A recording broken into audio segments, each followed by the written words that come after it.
55 anos depois, homem que escapou de Alcatraz envia este bilhete.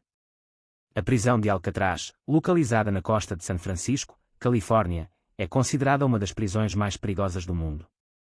É uma ilha remota cercada por águas infestadas de tubarões e é considerada o local ideal para manter o grupo de criminosos mais perigoso do mundo. Está registrado que pelo menos 36 internos morreram enquanto tentavam escapar. Nem um único presidiário conseguiu passar pelos guardas ou pelo mar agitado até junho de 1962, quando 3 pessoas elaboraram um plano de fuga com sucesso. Os detalhes chocantes da sua fuga não foram totalmente compreendidos até janeiro de 2018, quando o FBI foi obrigado a reabrir a investigação após receber uma carta. Continua lento para descobrir como tudo aconteceu. A missão impossível. Existe algo mais intimidador do que ser enviado para Alcatraz?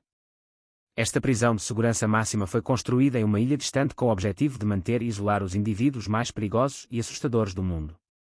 Foi feita para ser o lar dos conspiradores mais experientes e criminosos violentos da América. Vai parecer incrível que 3 detentos tenham conseguido escapar desse tipo de prisão de segurança máxima, e ainda por cima nadar até a costa. Registros oficiais indicam que os 3 presos morreram sozinhos enquanto nadavam, mas uma carta recente deixou as autoridades sem escolha a não ser ordenar uma nova investigação. Frank Morris Lee. O homem por trás do plano, o planejador mestre, era um cara chamado Frank Lee Morris. Ele era um criminoso experiente, inteligente, habilidoso e engenhoso. Crescer não foi fácil para ele e ele aprendeu a sobreviver da maneira mais difícil, ficando órfão aos 11 anos. Ter uma infância tão turbulenta como a sua certamente traria problemas. Ele foi condenado por um crime na tenra idade de 13 anos. Com uma grande mente como a dele, era certo que este jovem estava destinado a grandes coisas, mas o destino decidiu de outra forma. Em vez de ser famoso, ele se tornou notoriamente conhecido como o líder da grande fuga de Alcatraz. Não foi a sua primeira vez. Frank Lee Morris esteve em várias prisões em todo o país depois de várias séries de pequenos crimes quando adolescente.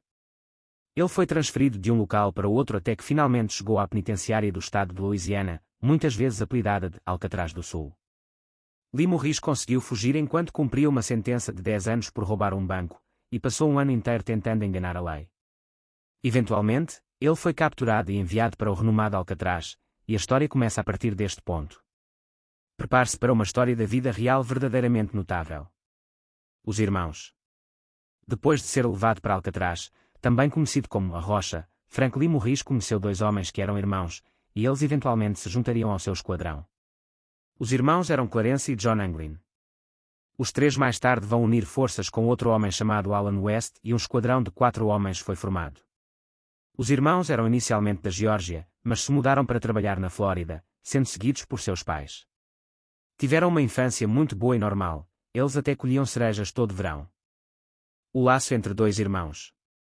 Clarence e John Anglin viraram ladrões quando cresceram.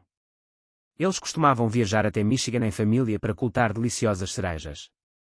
Durante a jornada, seu vínculo se fortaleceu enquanto nadavam nos lagos de Michigan, algo que será útil mais tarde. Eles também tiveram um lado mais sombrio em 1956.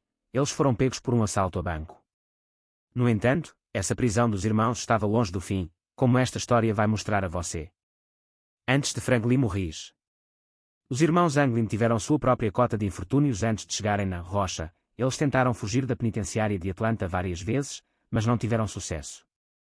Sua rebelião sem fim acabou fazendo com que fossem transferidos para Alcatraz, onde conheceram os outros membros da equipe. Depois que todos os membros do esquadrão foram escolhidos, os 4 tentaram bolar um esquema para fugir da prisão mais segura do mundo. Unidos, o Time tinha uma experiência notável em como contornar os guardas e se libertar das suas celas. O plano. O plano em si era bem direto, sair da prisão e nadar até a praia. Na prática, no entanto, era considerado quase impossível. Como mencionado anteriormente, 36 presos já haviam morrido enquanto tentavam realizar exatamente o mesmo feito, porque com eles seria diferente. O plano. Para conseguir isso, eles precisariam trazer toda a sua experiência e conhecimento para a mesa e construir um nível incrível de confiança e lealdade entre si. Eles sabiam que as chances de sucesso eram poucas, com outros presos até chamando eles de loucos. A linha entre loucura e genialidade é, no entanto, uma linha tênue, uma linha que eles estavam dispostos a ultrapassar lindamente. O começo. Ironicamente, todos os 4 condenados serviram na penitenciária de Atlanta antes de chegarem a Alcatraz, o que pode explicar porque não demorou tanto para que confiassem uns nos outros e executassem o plano. É possível que eles se considerassem amigos, porque todos vieram da mesma antiga prisão, ou existe a possibilidade de eles terem se conhecido antes da sua partida para a Califórnia. Os 4 homens, que foram colocados em celas próximas umas das outras, não tiveram nada além de tempo livre para planejar sua famosa fuga. Para que esse plano fosse bem-sucedido, precisavam de todo o poder cerebral e recursos que pudessem reunir. Juntando equipamentos vitais. Como você adquire os recursos necessários quando fica preso em sua cela o dia todo?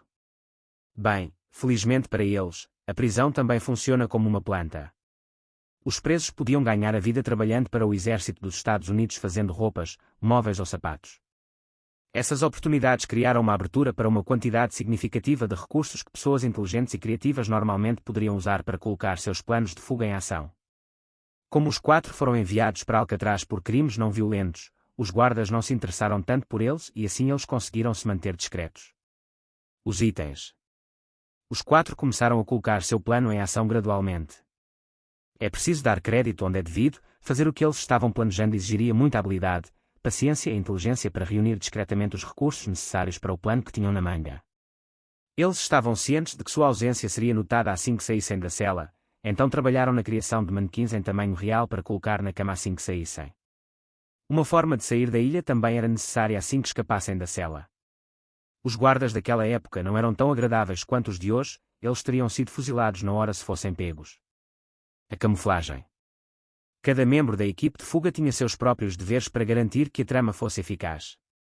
Os irmãos Anglin, por exemplo, foram fundamentais para fazer as cabeças falsas de todos os 4 prisioneiros, enquanto Franklin Morris foi responsável por outras tarefas.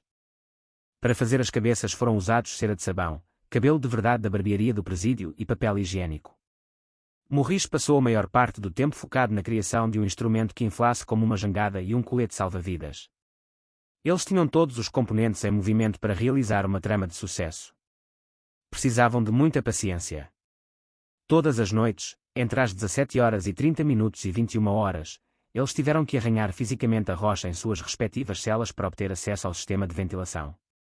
Quando ninguém estava olhando, eles tiravam a grade da cela e a arranhavam com as colheres que roubavam ou pedaços de madeira recolhidos nos lugares onde trabalhavam durante o dia. Isso acabaria sendo a parte mais longa do plano, pois levaria meses e semanas para sutilmente remover as pedras que eles juntaram por muitas horas todos os dias. Aqui vem a boa notícia. Felizmente para eles, mesmo na década de 1960, Alcatraz já era considerada uma instalação antiga e estava desmoronando. Quando os presos tomavam banho e lavavam a louça, a água salgada passava pelos canos, o que gradualmente foi danificando os canos com o tempo. O vazamento pelas paredes também as suaviza. Felizmente, eles perceberam isso e tiraram vantagem observando quando e onde arranhar para facilitar as coisas para eles. Com o passar do tempo, raspar os pontos mais fracos tornou-se mais fácil para eles e o edifício endurecido foi erudido. As prisões certamente não são assim hoje. O barulho. Você pode estar se perguntando como eles escaparam com todo o barulho. Na década de 1960, os presidiários podiam ter horas de música em seus quartos todos os dias devido à legislação da reforma prisional. Eles usaram isso a seu favor, e Franklin Morris tocava seu acordeão alto todas as noites para canalizar qualquer ruído criado pelo lascamento. Ele tocava cada vez mais alto todas as noites enquanto seu time jogava cada vez mais fundo. Isso deve ter sido irritante para todos os outros prisioneiros, mas provavelmente era a última coisa em suas mentes. Havia um corredor inseguro com canos subindo e descendo do outro lado da parede. O labirinto. O corredor de utilidades atrás das celas era essencialmente uma área de lazer não segura para os prisioneiros. Uma vez que eles erudissem um bom número de tijolos em suas várias celas e certificassem de que a abertura era larga o suficiente para escalarem, eles ganhariam acesso ao corredor de utilidades e subiriam até o topo. Depois de subir os 3 lances até o nível mais alto do telhado, os próximos passos exigiriam que fossem feitas orações. Assim que chegassem ao topo do prédio, para acessar o telhado, teriam que abrir um dos poços. Eles começaram a trabalhar em seus planos depois de descobrir que um dos poços não estava cimentado. O aperto forte. Em maio de 1962, os irmãos Anglin, junto com Franklin Morris, estavam finalmente preparados para romper suas respectivas paredes. Os buracos mal eram grandes o suficiente para eles conseguirem passar mesmo depois de meses de trabalho, mas é tudo o que eles precisavam para iniciar seu plano de fuga. Costurando e colando capas de chuva separadas, eles criaram uma jangada e coletes salva-vidas. Após a conclusão do plano, eles usaram 50 capas de chuva para construir os itens de que precisavam. De outra forma, eles se afogariam no mar. O sinal mágico. Nesse ponto, 3 dos 4 presos estavam prontos para partir, mas a gangue ainda tinha que esperar por Alan West, que ainda não havia fechado o buraco da sua cela.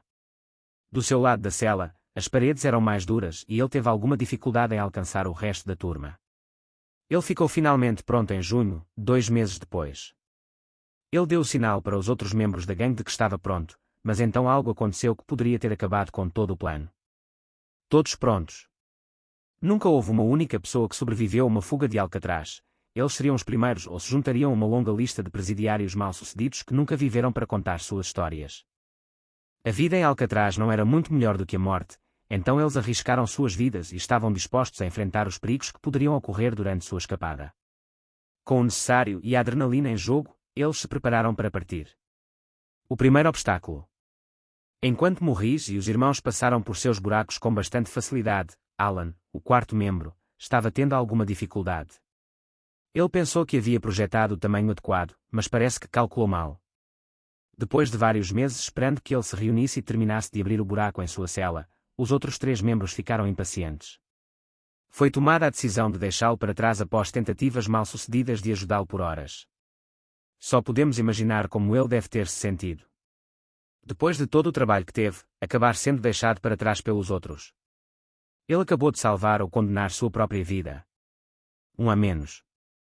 Deve ter sido difícil para os outros 3 presos sortudos deixar para trás um de seus companheiros de prisão que se tornou um irmão. Foi a primeira de muitas dificuldades da equipe. Sem West, a jangada era um isqueiro individual, o que significava que os 3 restantes tinham uma chance maior de sobreviver à viagem aquática. Após a decisão de deixá-lo para trás, os irmãos e Maurice começam a subir pelo encanamento que chegava até o telhado usando a trava que havia sido observada anteriormente não cimentada. Descendo. Os irmãos Anglin e Franklin Maurice chegaram ao telhado da cela com bastante facilidade. A adrenalina deve ter aumentado neste ponto com força total quando eles chegaram ao topo. Eles estavam altamente motivados e queriam continuar. Se eles tivessem caído para a morte neste ponto, tudo teria sido em vão. Eles começaram a descer do outro lado da tubulação que ficava do lado de fora do prédio. Eles pousaram na área próxima aos blocos dos chuveiros e contornaram os guardas. Assim que finalmente chegassem à costa, teriam que parar para bombear a jangada. O som do alarme toca alto. Esta foi a última vez que alguém ouviu falar de Franklin Maurice ou de Johnny Clarence Anglin. Estima-se que eles tenham partido para o mar provavelmente por volta das 23h30 daquela noite. Quando os bonecos foram encontrados na noite anterior, os alarmes soaram em toda a ilha na manhã seguinte. Os outros prisioneiros não acreditavam que 3 presos haviam acabado de escapar da rocha, efetivamente. Isso nunca havia acontecido antes, e ninguém sabia se os 3 tinham conseguido sair sãos e salvos ou se tinham se afogado nas águas. Chegou a hora dele também. Tendo ouvido como a fuga foi eficaz e depois de ver que os outros 3 tiveram sucesso, Alan West foi encorajado a se juntar a seus amigos. Uma vez que seu buraco estava grande o suficiente, ele escalou na tentativa de se encontrar com seus amigos do outro lado da costa. Ele não tinha uma jangada para atravessar as águas. Ele chegou à praia da ilha e ficou com a escolha de ou nadar e arriscar a morte, ou fazer o retorno de volta para sua cela. Você pode imaginar estar tão perto de ter a liberdade que sempre desejou, e ainda assim estar tão longe dela ao mesmo tempo. Ele voltou para a cela. Alan West escolheu voltar para sua cela. Para ele, o risco da morte certa não valia a pena. Eles foram, quem o ajudaria se ele precisasse de apoio durante a travessia pelo mar. West admitiu tudo aos guardas nos dias que se seguiram à fuga e é assim que sabemos sobre a história deles hoje em dia. Segundo ele, chegar à Ilha Angel era o primeiro passo, seguido do roubo de algumas roupas e um veículo, e depois cada um seguiria o seu próprio caminho. Os guardas realmente acreditaram nessa história. O problema. Os próximos 12 dias que se seguiram colocaram a polícia de São Francisco em alerta máximo para os 3 homens que planejavam roubar um carro. No entanto, a denúncia de Alan West parecia infundada, já que nenhum incidente de roubo de carro foi registrado na região. A questão neste ponto era, os homens falharam em sua tentativa de chegar à costa vivos, ou isso foi apenas uma história propositalmente construída e usada como cortina de fumaça para enganar as forças policiais do outro lado. Para os guardas que ficaram perturbados ao ver seus próprios prisioneiros escaparem com sucesso, tudo estava se tornando confuso. O oceano gelado. Corpos nunca foram descobertos na água quando uma busca foi realizada, sugerindo que os prisioneiros em fuga conseguiram chegar ao outro lado. Poucas coisas pessoais que correspondiam aos itens de Alcatraz foram encontradas, mas não havia sinais de corpos. As chances dos fugitivos sobreviverem a tal jornada eram muito baixas. O corpo humano típico só pode sobreviver em águas frias por cerca de 20 minutos antes de desligar completamente. Como eles só haviam se banhado na ilha com água quente, não estariam acostumados com a água fria. Esta foi uma das teorias discutidas. O caso está encerrado. O FBI encerrou formalmente o caso em 1979, após 17 anos. Eles presumiram que os prisioneiros provavelmente se afogaram nas águas ao redor da Baía de São Francisco, embora nenhum corpo tenha sido descoberto, também não havia indicações de que eles tivessem chegado à costa. Os US Marshals, no entanto, continuam de olho até hoje. Em 2009, o vice-marshal informou que existe um mandado ativo e os Marshals não são conhecidos por desistirem ao procurar pessoas. Eventualmente, nada foi descoberto. O sistema atual. Aproximadamente um mês depois da fuga, um cargueiro relatou ter visto um corpo a 27 km da ponte Golden Gate. Ele argumentou que o corpo usava roupas idênticas às das escapadas de Alcatraz. Mas o relatório foi adiado e o corpo real não foi visto. Isso poderia ser uma farsa com a intenção de enganar a todos. Um grupo de pesquisadores verificou em 2014 que as correntes da meia-noite provavelmente teriam agido a favor dos presos e eles teriam sobrevivido. Em casa para o Natal. Um documentário do History Channel transmitido em 2015 revelou mais uma prova da sobrevivência dos irmãos Anglin. A família deles ganhou um cartão de Natal dos irmãos com a sua caligrafia. Há também uma foto tirada no Brasil no ano de 1975 que mostra dois homens, e a maioria dos peritos forenses concorda que eram os irmãos. Surpreendentemente, eles provavelmente conseguiram viajar despercebidos para o Brasil e continuaram vivendo suas vidas com segurança e longe dos policiais americanos. A última confissão. Outra forte evidência parece sugerir que os irmãos Anglin sobreviveram. Seu irmão, Robert, em seu leito de morte, confessou que entre 1963 e 1987, ele esteve em contato com os dois irmãos, mas acabou perdendo a comunicação com eles. Da mesma forma, outros membros de sua família tomaram a decisão de não procurar os irmãos, pois havia uma investigação aberta pela Interpol, e localizá-los resultaria em sua captura e eventualmente levaria a punições severas. Sem dúvida, não havia razão para eles tentarem fazer isso. A carta que mudou tudo. Foi divulgado em janeiro de 2018 que uma carta de um suposto John Anglin foi recebida pelo Departamento de Polícia de São Francisco em 2013. O FBI reabriu o caso oficialmente e está focado e determinado a localizar e capturar pelo menos um dos 3 fugitivos da gangue. Não se sabe porque o FBI não recebeu nenhuma informação sobre a carta até 5 anos após seu envio, o que resultou em ainda mais mistérios em torno do caso. No entanto, as informações nela contidas foram chocantes até mesmo para os maiores céticos da história do crime. Uma última confissão. A carta compartilhava detalhes íntimos sobre a fuga e o paradeiro dos condenados. Ela afirma que meu nome é John Anglin. Em junho de 1962, escapei de Alcatraz com meu irmão, Clarence, e com Frank Morris. Tenho 83 anos e estou em péssimo estado. Tenho câncer.